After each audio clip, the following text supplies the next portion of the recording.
உண்மை சம்பவங்களை அடிப்படையா வச்சு திரைப்படம் எடுக்கிறது ஒன்றும் புதுசு இல்லை. ஆனால் ஒரு தொடர் குற்றவாளியின் கதையை பல ஆண்டுகளுக்கு அப்புறம் இப்பயும் திரைப்படமாகவும் வெப் சீரிஸாகவும் எடுக்க என்ன காரணம்? நீங்கள் சைனட் மோகன் அப்படின்ற சீரியல் கில்லர் பற்றி கேள்விப்பட்டிருக்கீங்களா? அந்த நபர் யார்?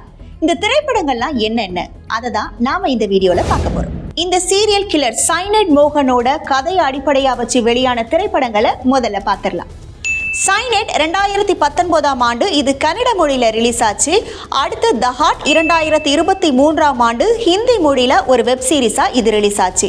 இந்த வெப் சீரிஸ் தமிழ், தெலுங்கு, ஹிந்தி, கன்னடம், மலையாளம்னு எல்லா மொழியிலுமே இது வெளியாகி இருக்கு. அடுத்தபடியாக த ஹார்ட் சீசன் 2க்கான படப்பிடிப்பு இந்த மாத இறுதியில் தொடங்க இருக்கிறதாகவும் சொல்லியிருக்காங்க. பக்வாட் சாப்டர் 1 இது ஒரு ஹிந்தி படம். இது அக்டோபர் 2025 ஆண்டு ரிலீஸ் ஆச்சு. மலையாள சூப்பர் ஸ்டார் மம்முட்டி நடிப்புல டிசம்பர் 5ஆம் தேதி களம் காவல் அப்படிங்கிற திரைப்படம் மலையாள மொழியில ரிலீஸ் ஆயிருக்கு. சரி, இப்போ இந்த சீரியல் கில்லர் யாருன்னு பார்க்கலாமா? சைனட் மோகன். பேரை கேட்டதுமே கெஸ் பண்ணியிருப்பீங்க. நீங்க நினைக்கிறது கரெக்ட் தான். இவர் சைனட் கொடுத்து தான் கொலை பண்ணியிருக்காரு. கர்நாடகாவில் கடந்த 2003 ஆண்டுல இருந்து 6 ஆண்டுகள் வரை 20க்கும் மேற்பட்ட பெண்களை ஒரே மாதிரி பேட்டர்ன்ல கொலை பண்ணியிருக்காரு இந்த சைனட் மோகன். இவரோட டார்கெட் யார் தெரியுமா?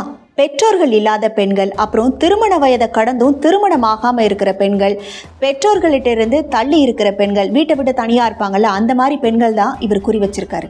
இந்த மாதிரி பெண்களை குறி வச்சு அவங்க கிட்ட போயிட்டு ரொம்ப பாசமாக பேசி, வரதட்சணை இல்லாமல் நான் அவங்கள கல்யாணம் பண்ணிக்கிறேன் அப்படின்னு பேசி, அவங்கள காதல் வலையில் விழ வச்சு அவங்க கூட ஒரு நைட் இருந்துட்டு அவங்களுக்கு ஒரு கருத்தடை மாத்திரை கொடுக்குறாரு. அந்த கருத்தடை மாத்திரையில் சைனட் கலந்து கொடுத்துட்டு தப்பிச்சு போயிடுவார்.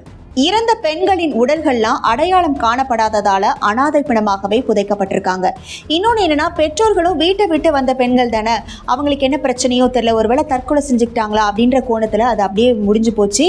இதனாலேயே என்னவோ 20க்கும் மேற்பட்ட கொலை செஞ்சு கூட இந்த சைனட் மோகன் சிக்கவே இல்லை.